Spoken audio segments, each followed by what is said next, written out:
chung có che chol nula ziak tu engte fa nai laltin kim thau vat ro tin kan nu chon min ron kai thau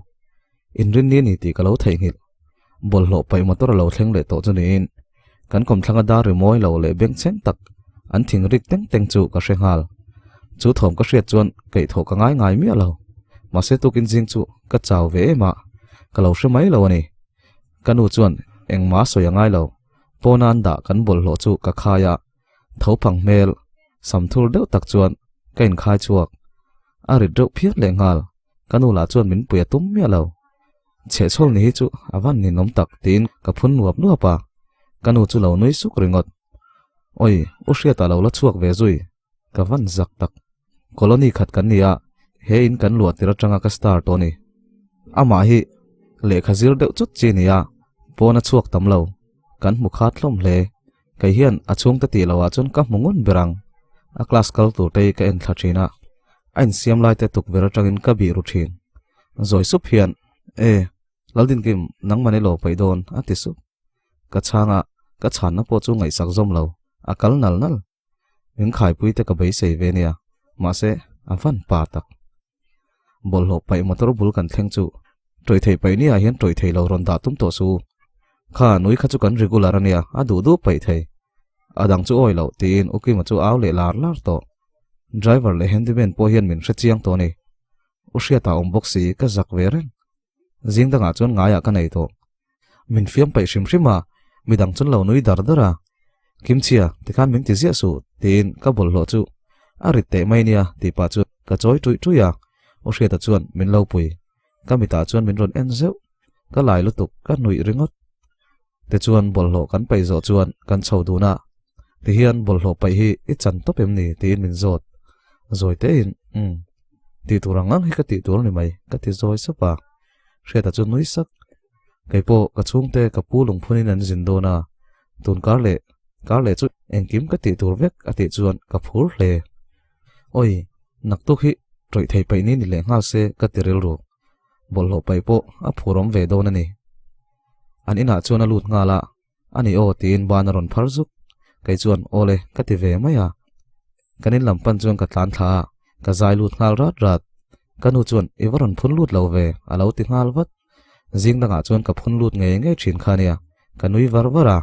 umami chuan o toy moin bol lo pai ve niang chu alo ti wat ininom tin kanuya bathroom ma chuan ka mai phi turin ka lut nia toy moin na ron paya kalom ma se ka trope oi bol lo pai le hun chu kai chai viawang ka tiril ru chuna nia class an kal deuh veka ka u te na thila an chuak bok ina chuan kai ma choin ka oma kong kan ron kik dat ta ka wa khon chuan u hria ta ni enge ka lo ti ba ni ai ke korbul ching te ka ha korpan te ka ha bok kanu silipar lian deuh kala bun zui ka van thing le tak u hria ta chuan ge si tui zawa ka vu angam mi lawa in thlashung deuh chuan ron tia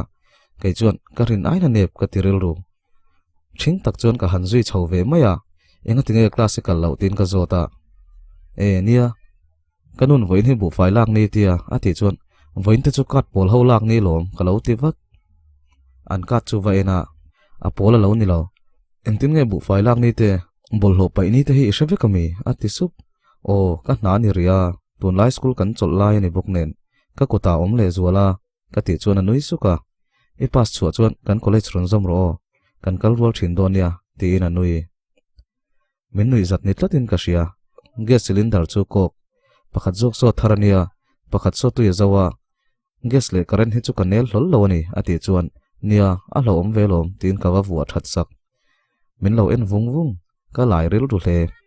le lama chuan abula so tan chuan tuna ka thiam thil chu ka chuang lo ani ka lo me o ti supin anui sak lai deuh tak chuan ka chuaka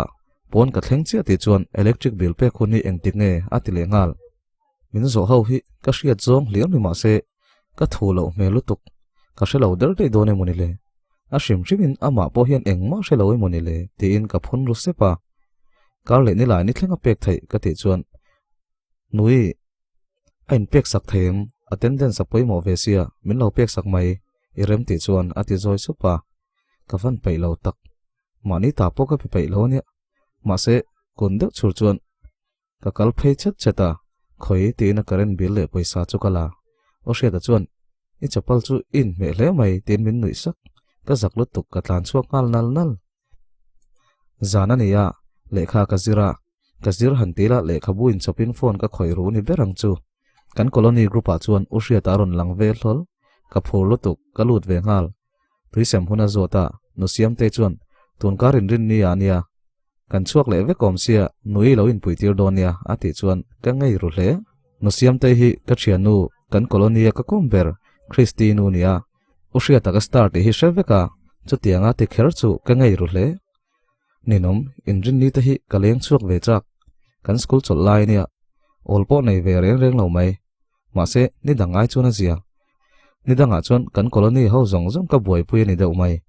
nurini a om chhun la hi a phakar si nu boy aron ti duai anga ka va puyanga anta zauta motia min lu san le dayanga phakar si nurini hi chu vanra makai ni point angong chin ba khi kai lawang o hria ta chuan puipo ka ngai kher lawang a hun hi ka shelo lutuka ti na reply no siam te bok chuan nuin pui cha chu phurang ka ti wang mai mole ati le kher ka ngai lutuk lal khrisi ron nui o hria ta chuan a hre thiamang ti ka hlau lutuk o hria ta nu chu ron tong vein tun kar le chu nuin lo tuar ri mai ro se school an chol lai ni tho boka kha kan fa pa ve kha le kha zir tluk ti lo hi chu hria ta nei tlem sia aron tia an nui tho hlom chung ko che chol ni hi chu ka ngai nei to a ka hre thiam mai colony che chol ni le zel chu na ka ti ve det kanu le ka u hi ka dem ti la min chom tun ni boxi a kanun hi chang chon ai gupta lal fanu chia lo mel thave satli arengot mel that na man na hun om le si lo nen ka te khin ka u chuan kan nawi hi chu fel venia thlengsil in suk mun phia thil phau seng bol lo pai gas lak le he tiang lam reng hi chu akota da top tin aron nui per chuai midang po chun ron nui tho hloma ka chiar ve renga ka u hi chuan min vati zak ngun to tak ma se net pek ka thin rim chon net pek ka nei lo huna ama lo bel tur ka nei le don box si lo ka sum tho chuwa ve chun la dor min tirna poisa kir bak in kham kala nei box si lo chapau hi har ve mani ka u chuan thom na suk turin nei te khan nang mani tui mangin ain suk sak char thai chau ain lo ve na nia machine aina rin tlak ati le kher ani em to lo umam tin ka wa aw alo nui kur kanu chuan enge ni le pek tin ron aw grupa thu soi ka en ta che tin ka trap chuwa wa dik tak chuan ka zak ve tak kanu chuan o fiam cheni kha ateliam maya umami chuan thu dik vekania school chol chung chu heng hi na ka ti kha ati deuh kher ring tokin school ka kalpon ka ti tho chu lawa soi kher angai lo umami hi chu min ti thin rim phut lo chuan amuta tui lo niang kanu hian min lo chan thin lo phei se chuan ka tra thleng hi min fiam thinang ma se min duat vil tho si ka thin rim hian ati hlim ni berin ka sia kanu chuan nangpo lekha zero lalram nangpo wa chai to su ti in ka thlawanga ron hau kanu talin min chan hi chuan nuam ka ti hlutna nei ve te hian kain sia ka u chuan o lekha zero lo in group message sa chiar ve ren ti ka hria ta wang lom khang te kha ka soi ka phone chu ron ria number long atangin ani ka lavata oh hello nui keima eu hria ta i lo chho lok mane mati chuan chho chak deuh si pe lo ru deuh tho si chuan ka oma ka do ka na makeup bom chu ka ban ngal ka vain tuai thuaka kain chei ru deuh thomno po ka che chol kor zinga kain me ber nia ka hriat ka ha chuak umami chuan khongai kaldon ativat e u hriatan i lo chho lok mane matia muang ban char chuan ka tia umami chuan wens ka hre thiam tamai alo ti lal krisinen kan ti shefuwa khamini tang khan min la chai char inin om nu umami haw vete ka tirengot anin kan han lu chia chu an thu thlenga chuan u hriata chuan thom no haw le uniform haw lo da an mani hi salvation army ni boka enge zoi sep chuan ka tia u hriata chuan hei hengaw hi atamem machine nuai ngot chuan a fai that lo ka hlau sia engza ngai lo thin alo ti le to oi ka sak lu to khe pa hi chu o a mel hi tharingot avan a tak ka thin rim boxi umami wang vek kai chuan umami khana ti mai ni kha kain suk lo ngai lo ka ti pa ni aya o hriata chu nui sukin e ati tak takai mo ka tia thom na thahoi chu kan nu ka suk tir vek thin sia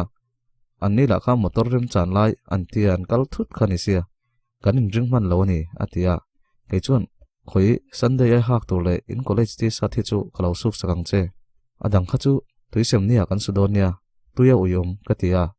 ka chu don chuan engzang ai lo ati man che nenom kain lo lo katia ka tlan hal nal nal in kaluta umami chuan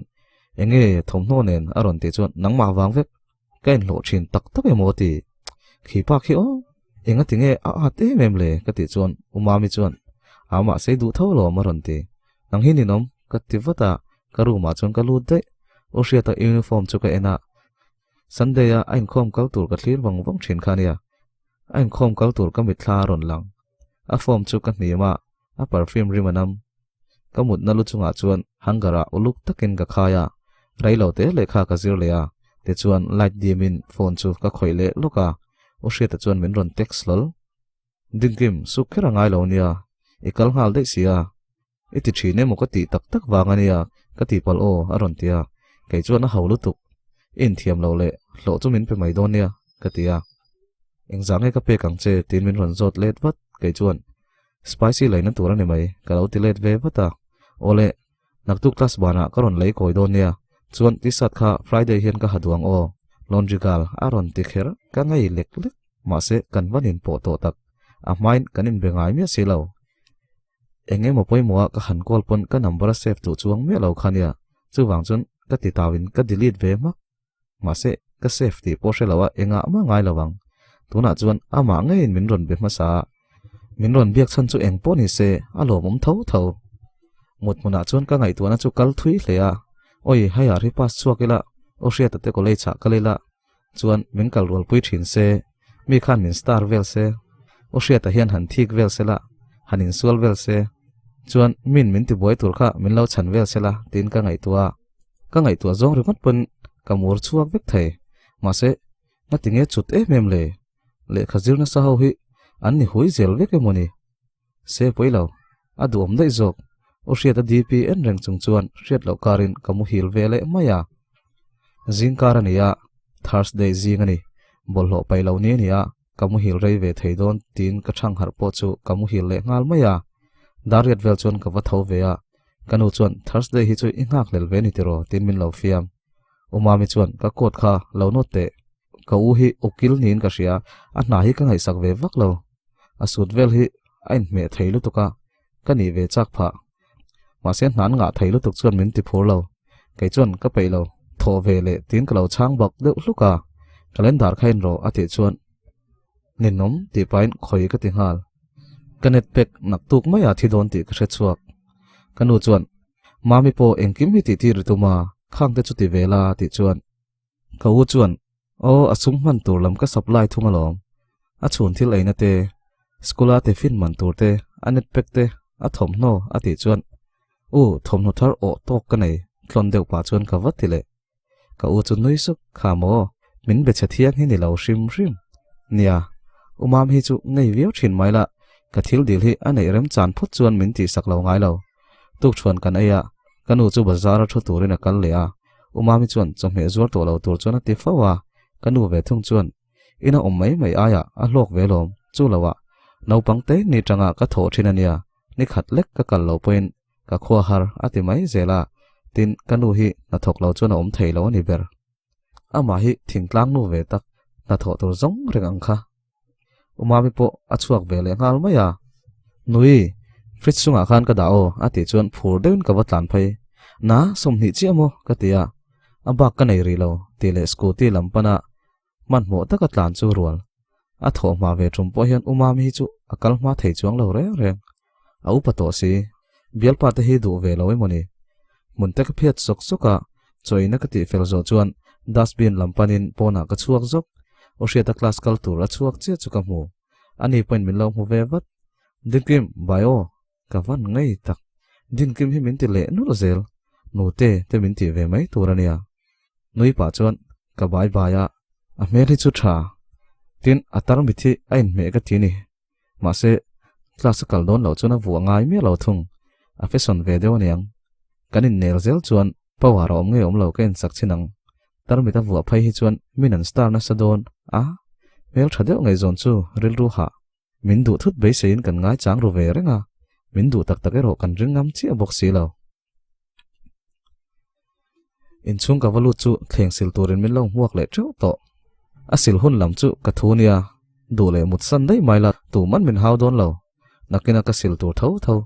du le tlaya po ka silang tia phun sa pin computer a chun sai ka play ya thut thlenga mu pa chuan ka ngai tha choi kham mu thi ka nei zia school kan chol chung hian umami hian idula kiarang te in a phal lo thina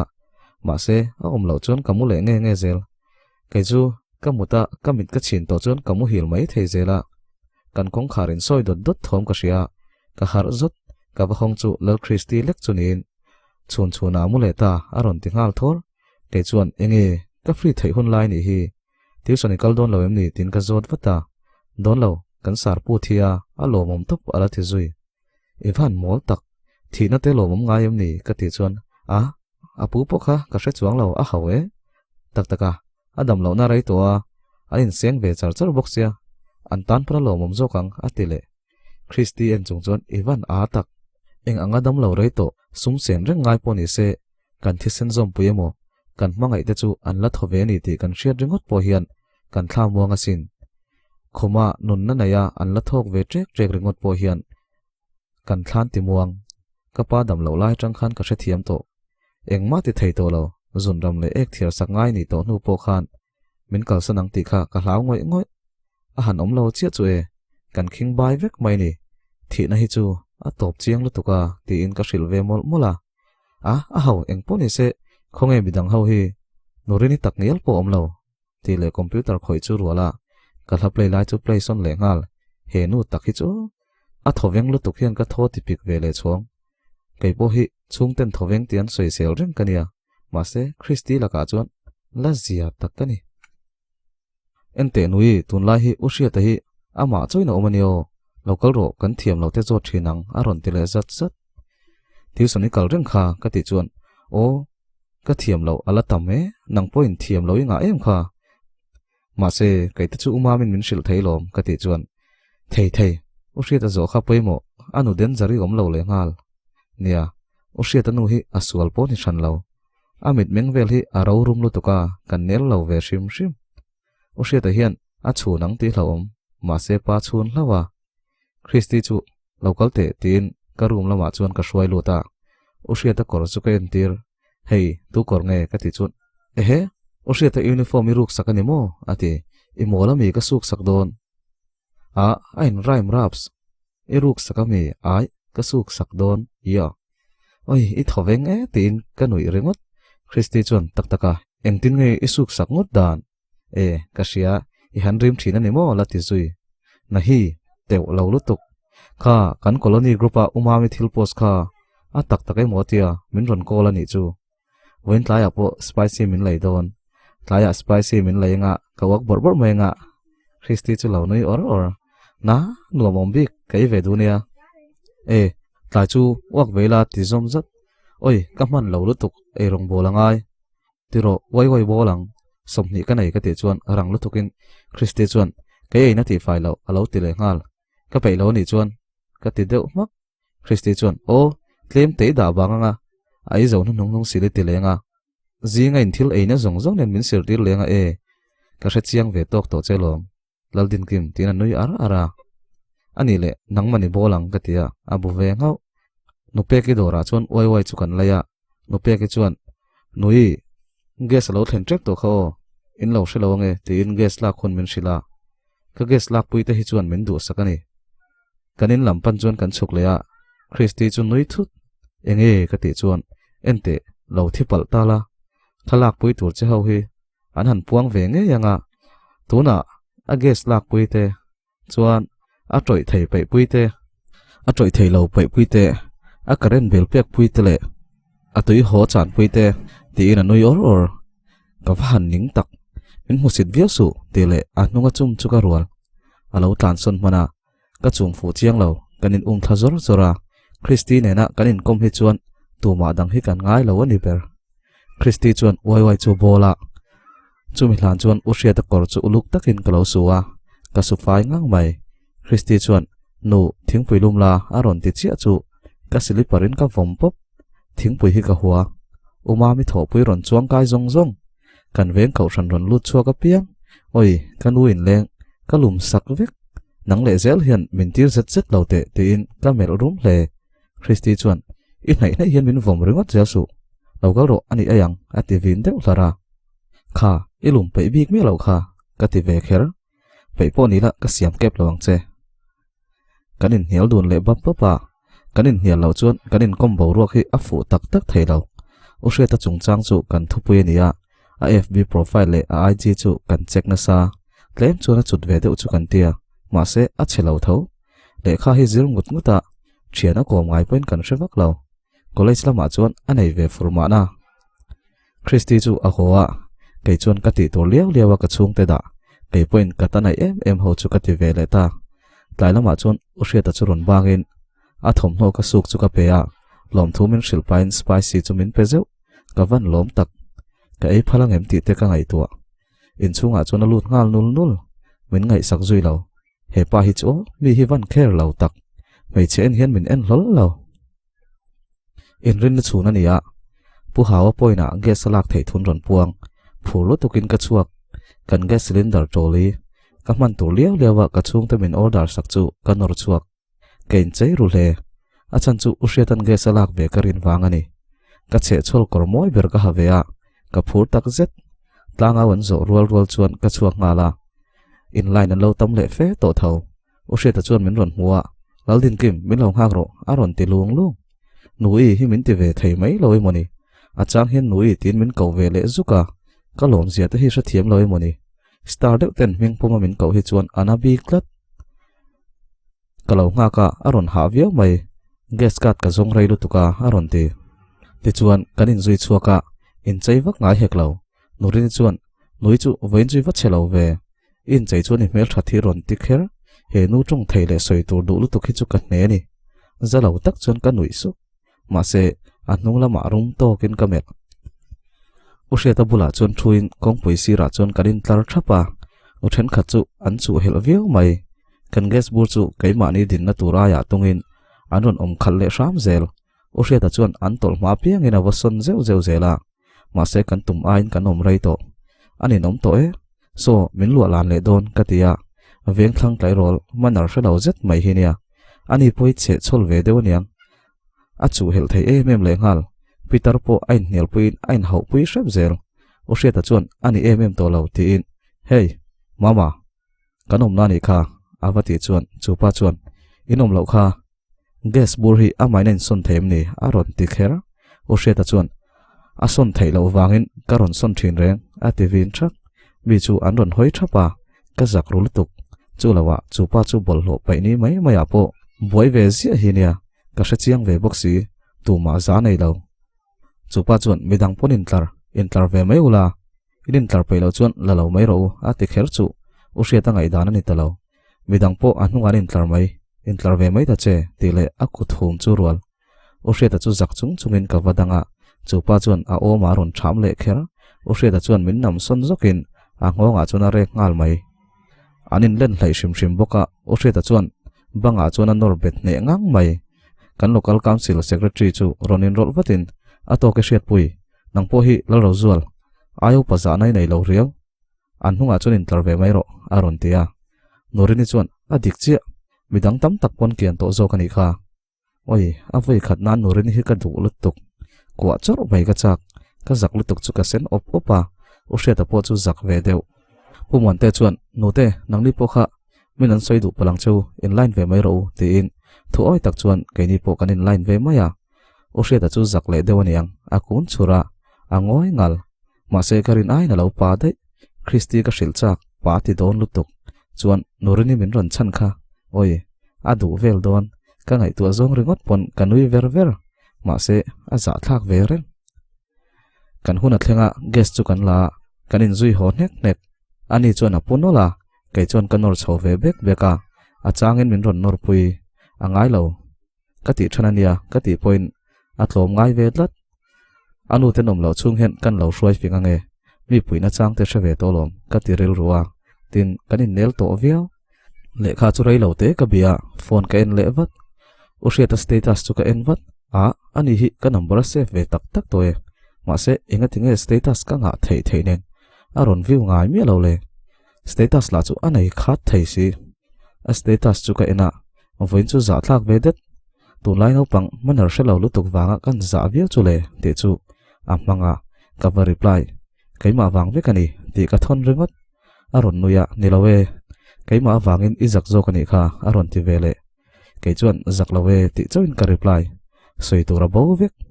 usia ta chuan ka mureng chelom e biang po tai te kha ma se ka mai ron tin chia khan ikiu tre smiley emoji ron mang oi ka hit mu karanin min so kani ringot ka nui chuak te ule ka mur ngal chuai thei i pa ka ti lutuk ti chu ka vathon let ve oi omlo ka hlau ru lutuk ka ne lo pal khan a za thlak don sia ati chuan ka nui za viau even ngai tu thui man tin ka va bele nia ken sual ngai box si lawa ma se rin ai na lo zor phian ani kha e thil dang dai i thom thu su po kha ha kan wam khop mai aron ti ani mo ka su luk te mai nia ka van lom ve ni ka thil lo hon chikha tu em ka shelo kala ai phal lawa iwa hau tak eiro ei tura ka ron hon ani kha na min hon tu hi hlu e ma ka ai phal lo lom ka type zong te chon ka lai lek lek ka van zak lo tak ma se ka be huai lak lo thlat usia ta chuan min ron reply lo wanga zak thei lo min ti ni ka ring che chol nula bung ni na ka thu se wang chuan ken chir le deuh ma se darkar ni vel nuwa chuan min ron reply le ka chung ten min ron kola enge ka thil lai chu a hlut big view na tin min ron sot soi chi lo ka ti deuh thlat lekha zir lo ni mo rei lo te ka zir tharo kan kolai cha iron lu don kha na ka du lo eng wangin bial nu te nei nga kan kalwal thei chuang lawang a teu lo tu man min du lai ne e nei lo tak tak ami nei lo nei man po ka ni chi lo ka zir lai a hian in sorbing ka du he pa hi chu ain zir kho lo vek don ani hi te in ka phun chuak hial ente enga tinge class kal don chi hian tar mi ti vo thina in me en tinge class kal don chin ka vo ti shiat sai tur mai ka shelo englo ina hian i vo ngai si lawa ka tirengot o hria ta churon noya aron type chun zom tak taka doctor hian vo thatur hi chon min tina sa ma se keima hian in me lo ke intia lekha chiar don hi chon vo ngai ka ngai sia chu wang chon class kal don le lekha chiar don chu in ka vo ka chung ta hian min hau reng mai ni ka vo pai lo lu tu khi tuna tang chon vo zia to ro ole ani kan mu nge naktuk sunday te ni sia kamu hil thailo kalom lu tuk chu kanin text na hlui ta chu ka chiar chuak le vek Christy chu ka call ringot thau phang o takin min ron chang enge tunang zana aron ti usia tanen kanin text zo chia anuam lu tuk ka hlim e ma ka ron hril che na a hun lo chu lowa room than ka nei ve lo hi anu ten mu to naktuka kan soi don nia telephone da chu ruala kamu manga mu chun zom bai sei takin chu zan limom tak chu kamut sana atuk ko lo wara ni ron lang suara sunday jing hi chuan anu le umamin chebik thina a chan chu sa hi siam thiam lo min tilu tuka siam thiam po ka du lo min ring le chu tang ti ka hlaw kamu bor mai thin ka phone ron ngor dara jingdar sari velani usia ta phone call ania ka phur tuk ka langal vat ka o ka thian vel phot nui lo chho luk te nui ti ngai min ko veta pase atnu loka din kim min ron tile kaning enge ala ma si ka te chuan ka ge si on henari proposal lo chote midang ka ti boingam bok si lo tlo min ti don hlom sia ka van ning tak nia atlo tak an chung kon rual boka ati ngai lo te chu ka hre tho ma se ani lo chuti rual chuan a om te chin ka nei to parani chho ve ngar zel khania lekha zir chot don ti chu ka hre tho a chung te lain an duat si mai po philo chuan in ngai tu chiang mang loin ka chho kanu chuan enge sunday tu ka nei hi thoi heim ni ati chuan mi tho hai chu an tho tlaya lal noi tho hai ve chu a tho ma dei tin umami chuan min ron fiam bak deuh hlur hian ushetan lo chho lok te tia thil thiam lo nei niang ka tirlu umami chuan nuam thei om tin min ron chei zui sam ka han lut chu dokan bula hian alo dinga gas chu lo on ngam to lo phak deuh chuai ham boi boi chuan ka vakal hnaya a stove chu ka chem vaka aron alve mai I boina hi ho a har lo e mai ka ti deuh kher thiam zo ngai nang lova a ti chuan I tlo ni chu ka ti khera ala nang ang mai khoi I le khabu zuk laro I du lai lai min ron zo ro I thiam lo zong zong po a ti chuan ka nuya za lek lek tlo ti chu du lo ve re ulutuk chu tiang zira thiam ve kania ka ti le tral anui ve mai choron ai vela hei arsak friday avoi khatnan atui viawang atia abula kom chuan kom dat ka thai hil lo chawania chopo ka bar ngam lo palang nang ain ka siam tui zokang tin ka chua sana ka siam thiam lo zia sia sia chuan min nui hialang ka kalpa chuan ka hoile ta ai rong bol vel chu ka en le zuai a chet fel thap thap dan kha amak zok mi pa ve si u hriat anu pui ni tura ka in buat sai don ani chuan chet fel ka zirangai ni ka tiril ruwa in kaluta kan kau than upa pakhatin thil khon pain min ron tlowa ka zuk thleng chia kanu chuan nui I pukhu ma hi thingpui han lumte atile ngal pukhu ma chuan angai lo hei choya hun don hi ka ti boi mai mayang cheu ti pa chuan uma mi chuan kalna tur dangi nei to chuan lo kha alo ti vele pukhu ma chuan ani le nu te thingpui lum chu han ini la ti in anui suk pukhu ma hi chu kalum sakchak ve shim shim midang lo kal ve hi chu kanu ten om lo pon thingpui han lum la an han ti khera thil dang ti lai pon I se an thingpui be se an thul chuang lo pukhu ma hi chu in ro ti poin angai lo hi ti tlat chela apiang thar tak tak aniang tiang ai tuana kom mel mel chuan thingpui chu kalum pukhum engtia siam ngai du ka ti chuan a har sat lo dan ber khan ani mai eng tiang po khan ka in thai aron tile oi ka pasal pa ni se ka tiril ru adik tak chuan thingpui lum ngor ri kaning po ni lo kan han lum sawa kan han siama ke chu sen hang ka du apo hang a thlum lip lip thlum de ko tainen an du dan an ron sei zot zot te hi ka ne thin bom mu te piar ngat chuan ka siam saka chini ko tai tui tok chu ka chop sak bok uma mi chuan ka pukhu mai chu nui hi chuan a du sak che mole khang te kha kan sei lo chuan midang ron chop ngai mi lo ania a ron tile ka u hi chu kaning ve thlot ruma chuan ka lu sana reivak lawa chuan ka nu chuan min ron kawa chungin khom na kan mang zuaya te chuan tuk thuan kan bara in khom tur chuan kan in siama ushiat pu hi ein khom ngai mo ka form suk fai sakha a hange yom sia tin ka ngai tu neu newa akal hun vel tura chuan ka lo ngak ro deu wow avahanin mele tak ka thom na suk fai avoi ni na haleta tin atar mita vu abok ni zana ka soi kha a thokan nge yang ushiat tin ka hanawa ka huai ve to lutuk aron noi suka min bye bye kai po chuan ban ka phar ve suka kanileng mana vahan nuam le don tak ni her ve le hretin ushiat anen chuan kanin nel to hlea anu te churon ho to lo se ka tilek lek mai zana te chuan Christine nen chuan kan thiam lo te kan han zo thina huachepa po kanin bengun viu to lekha ti lo chu thiam lo hi nga mema ka pui zeu zeu reng bol ho pai ni chu ka nga hlel pha jingkara kain tuai hnum nal zei zel ma se kar le loka anu ten ron ho to don kaini po thalia school kan lut le to don ka van pai lo thuan ni takem whatsapp chuan kanin beve tarenga ngai zong chu anai bik che lo ni mel ma se star tu chu nga ti ka sia ka thianu u an kolei cha hin akal vea asoi ka sia ma se ushe ta hian ngai saklem lo ni ome college student te po angai sak lo chuan kai school kal lai ve mai chu ngai zong turang phei chuan min ngai sak vak karing lo ma se beiti don nan shim shim pon kala trai ve shim shim ang tun laya mi pa bem te chu mai chedang ti lo dan po ni hleinem karen bil pek top ni nia peilo tak chuan pek tu min kain siama ka paizama lian deuh chu ka ha karen bil pek na hi kanin chak loka omani wangin kain chei ngai lem lo tin in chei vel vak hi ka pai ve lo umami hian in chei ve hi chuni top min ti thin kain chei thiam lo wangania ani na taka chuan makeup artist thai chuan min chei se ka chelo ve thawang ti chung po hian kan skula te chuan min start tun tam ve mai kan karen bil le kanu poisa da na bek te chu ka ak chuaka hetianga bil pe tura ka chu hian Christine min lo hu fu chuan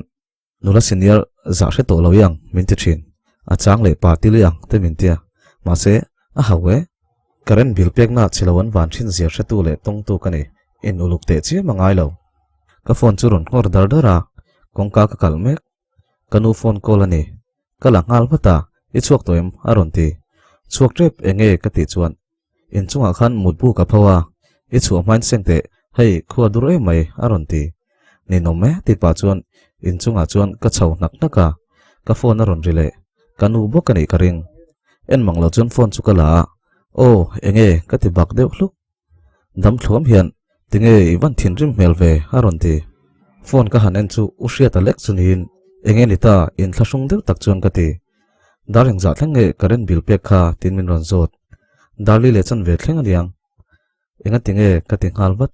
ushia ta chuan ani chuan min lo ngak do ne moni le hei chanu kan nei lova kanu ten min ron kola kar le lampon la tluan don ani ome a soi lai chuan yes ka tir sapa ushia ta chuan sai chun zomin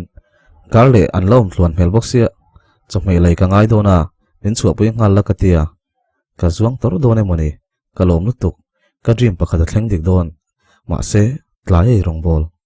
na eng tinge ka tiang ka o nge o lawang ushia ta chuan iwan ngoi rei I pei vak lo em ni ati chuan paye ka lo ti vat ani chuan ka ron homek mi lo ngak ro atia oi zanen tlai chu hau tuar le tura ka in buat sei lo ka ngai ni poilo anuam don tho ke drama vela changtunu le changtupa bazar vel ka mitthla ron langhal chuai chuai ka van phor to tak ka thil pho seng lai chu ka lo thei ngil man trep man mo to kin ka seng sok soka te chuan kanin lampan chuan ka chuk le ngal nurinin ka lut thatur chu min lo aw nu boy aron tile min tir don ti ka sha thiam ngal ring to kin ka evak pona ka chhing pho kha min lo dalu sakte a ron chu ave mai om hi nia ole ti pa chon ka wa dalu sak te chuan phur to kin kanin chunga chuan ka lut au ma mi makeup ka phor chu saka nal to kin ken chei ka konfi thei chuang lo Christy ka kol le rengot ani la tuition lo kal le to si a poilo thiam ang hian in chei ve mayang ka uluk boka tuntum chu kai ma point chelo kain ti ma se ushia ta hian chelo min ti vengem le dar ni vel chona ron hoa aron lut lang hala address in mail le pexia ka lai tre pani I man to chun kan chuak don hem ni karen bil pek tor chu kan tla yang ti hlom aron tia kain chei ve viau ti po shelo niang en po min en lo a scooty a chon min phura bil pek na lam chu kan pana umang ang mai ani ka van ko chak tak ma se ka ko ngam lo bil pe chu an lo la thanem khop maya kanin tar ve ngala ruaron mi seng seng to le ngal ushia ta chuan dinkim bathara gon lo mai ro keima ka hanin lai nang atia min zui na sa a gentleman ve to lutuk ma se ama ne na ro do dun hi ka chak kain line pui ve renga ma se ruairo asur mai bik lo khwa chu a ung phui le deuh chuai thina ushia ta chuan thingklang lama lo hala hun chawa lawan hal khu vel kan dong aniang hetiang ruat lam sa hi do thangai lo antinia kan pi le puten ati ve nuap nu pa kai chuan enga ti mo ka lo ti wata ushia ta chuan ngai sak chun zom lo tak hian o hu ol ati supa awan ngal ve reu tak rei fe kan din nu chuan kan hun chu thlenga bil chu kan pe fel ve ta bazar lampan chuan kan kala ushia ta scooty hnunga chuan chu anom dara sexy ria win ka sia lom lo anui hi mi molan ti thina adikani chuan voin chu ka mol ti na niang tulom mi si lovin ushia ta hnunga kanui le ver ver thin ushia ta chuan so traffic jam tran dona din deuh thut thut angai thin dona I buk deuh lop lop du lo chuan min ko aro atia ka van phur tak net tak chuan ka kwa ngal asoyang chuan kan tol shet seta kan ding le chut chuta te chuan eng tin tin moni bazar chu kan lut ve ta aizola umma ni la bazar ka mu lo na hi arai ve to viau ka chuak ve man meu lo kanu bazar a thuwa mamu angjong jong kharon lai ngal vek chel boxia te chuan chomele thil sang sang chu kan lei ko la min la khai tir tre uzui in lak chiat lo nen ain rem lo lek lek ushe ta chuan local ro inu wat lo zo yang ate chuan ka she ruang reng le ani chuan ka chuat tur thu ka shil vek tura nga ya engma ka shil der silo kanu thut na zon chu kan wa thlenga kanu chuan ehe engin ron ti ati hluta ushe ta chuan hei kanu te kha kar khat dang anom le dona chome vel ka nei to silova nu hi ka som chuak lui ni hi ka som chuak lui ti na changa ria chu ka van lom tak chu tin lo che chuan ka pharvar wang shim shima chuaka min nga le don sa kanu chome sor chu dor atuma kanu chuan angai lo in lama kanin pedon nia atitlat kan colony ho hi chuan kan u chome zor hi chu an lei ngai meu lo a pe zela keimani zoken kan lo ngai thi a buai puin a ha pui si kan tha lo na deuh tat zel o hria ta chuan a ti lui du lo kan u chu hra chiang ani kan ma mo ang te kan lei zo nu chuan a scooty dana lam chu kan pan chawa vai lo pochine zuar hi haronin kot phai bur bura kalau en vong vonga o hria ta chuan ivain na save tina wala ta phor ke chuan kai chak lo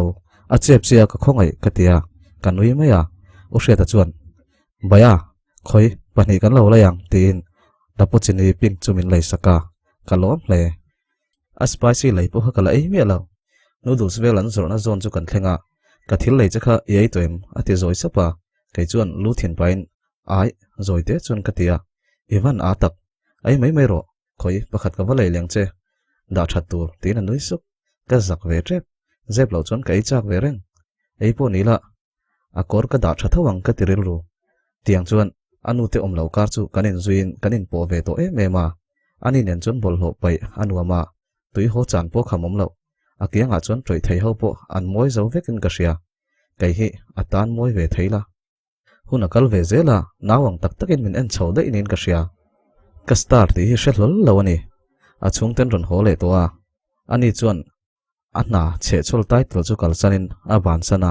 bol ho pai to ngai lo le kha zir le tluk luka kanin mukhat le to hle whatsapp a chuan kanin be ve reng thung kanin nel ve to in alaka chuan kapang changamin thil te ka dil ngamin ka ngen ngam to a engkim ka soi ngam to ni berang chu ma se a mangai nai ro kala ngen ngam lova a thin lung min hlan ve turin kala dil ngam hek lo a tel lova bol ho pai chu a kho har thak tlat to a tel lova tui ho ni nga chu hu mi lo mai la kalang zor ve ka ni mai ka na zong zong min he tir vek mole o hria ta ka ngai tak tak phei chuan garbage be ka te hian a mel te ka mu thin reison bu fai be ka te hian a thala kan bel ni tlat te hian ka sia chu tianga ka om dan chu Christy ka hrila iwa han over u chuak tak tin min zil zek te chuan hun le ni chu kal ve bek bek zela kaini panhe chu thian thale u naw anga kanin chuan ni ta ber mai school po kan lut le to a lekha chu kan zirna sa ve hle o hria ta te college zom tum chuan thei top ka chuwa ka pai ngai reng reng lo tuition te ka kal ve Christy kalna chung ka kal ve a ka thiam lo then kha chu in lama o hria ta ka zot le thin umami pon min hril thei tho ma se umami hi chuan angai ho lu tuka min hril puat puata ka thiam man ngai lo ka subject than hi kaning economics ka lo la kher kher hi tin o hria ta bula chung ka phun nung nung zela min nui liam mai zel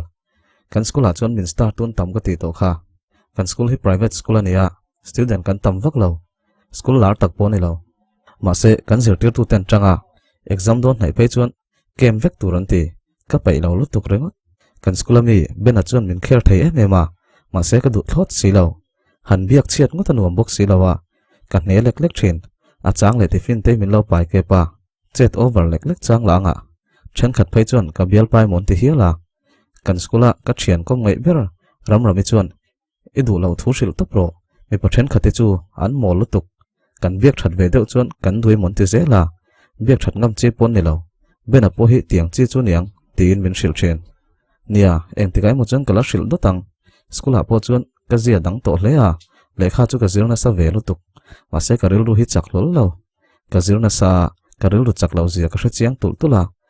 ama kha chuan ka ril ru chak lo zia hre chiang tul pon lekha kha ka lo zir tlem e mani kan exam nai tial tiala tuition kan kalpo kan tang le study camera kan ti talo parents mi tan naya monli finen kem finen atam don lu tuka tin nu le patam zo kinan du lo ni ome kalom le kan tutor chuan hau deuh dewa hian min ron berenga kan zir lai chung chang lo te min zot pe lu tuka kei du zong ti mai mai ama ka za wangin pe lo chung chuin ka reply thin Christy ke nga chuan ka hne thu le ka hlo deuh thu chu ka hrila Christy chuan e lo sei ro ti mole ka thei ngil de a star chea na van thing tak ama kha a patling to si ka du lo bur sumbak chuan tur nei don lo chu lawa a wi kompel min star ve si tuition fee te po min hiam ve om to ro pui si ka te nung nunga Christy chuan alan hiam mai thei che sin nui ar ar chuan atia ka nui ve maya ma se an chiemo an thai mo star tu nei hi chu nuam ve shim shim ma se kai chu min star tu te hin che thei lu tuk ka star te la hi an mel tha thei si ka nun hin balance lol lo ka tiu tor chuan zan khat chu min star thu chu ma ngei na ron soita o hriat an hena chuan ka soya o hriat a chuan chu tiang pan tlak po nei lo chu kalangai to lo a ti hloka hei a zir tir thalo chen hi min ron pan le thawi ngai lom a ti deuh muka kai chuan a ani lo min zir tir thareng min star rengota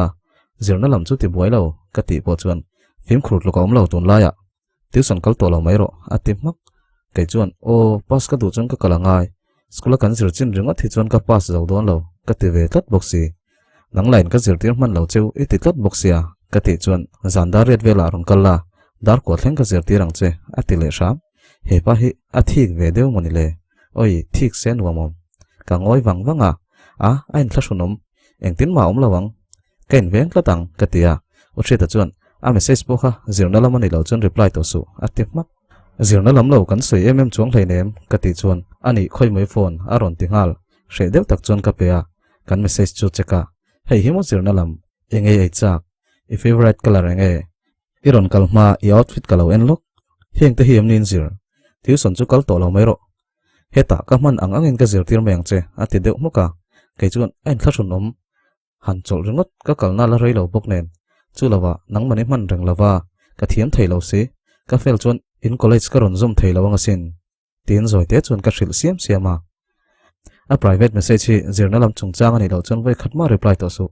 tun la ya tu ma nel ngot lo tur a ti le shama ole te changin kanin lam pan chuan ka chuk thanga la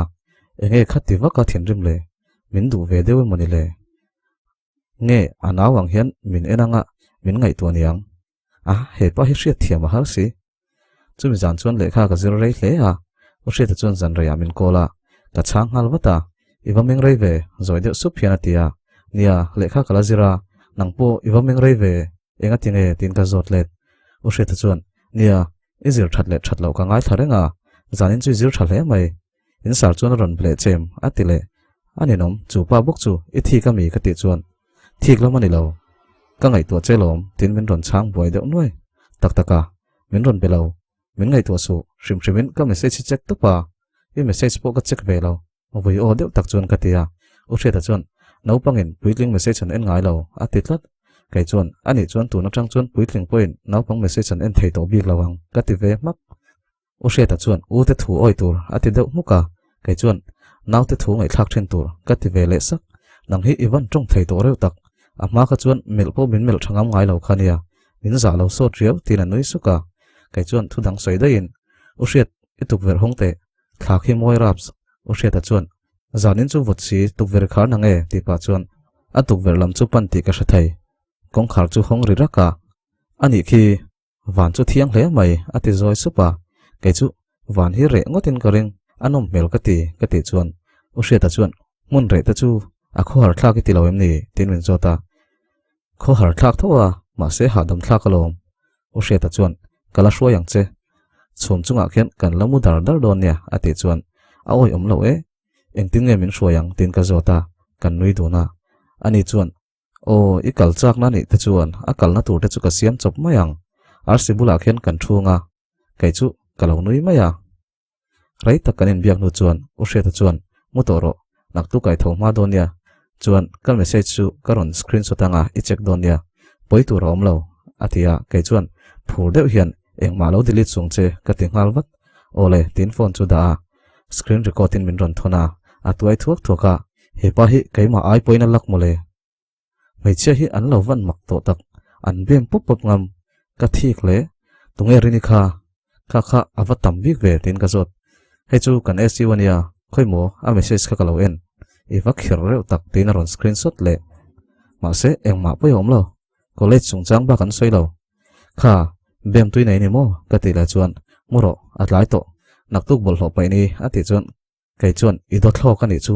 nang ain ka ria ani bok leu ka lo ti wata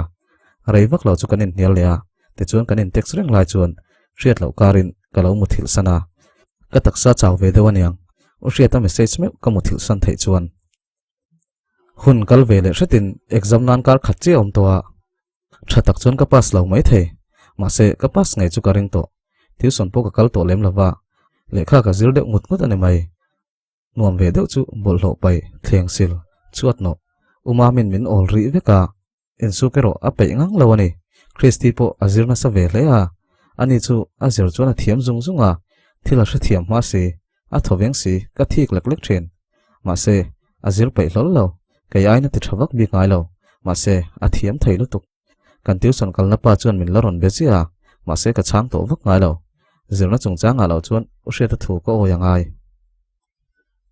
khati zong kha ni sila hemi thon thui ka ron da le to dona min lo ngai thak sak le theu turin ka som cheu ni ngai thatu zong zong te chunga kalome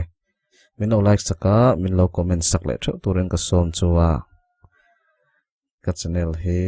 in pe chuan min lo share sak ve le theu donia 20k kan kai ve trep to a kan kai ngai theinan tran i han la ho le teng u guys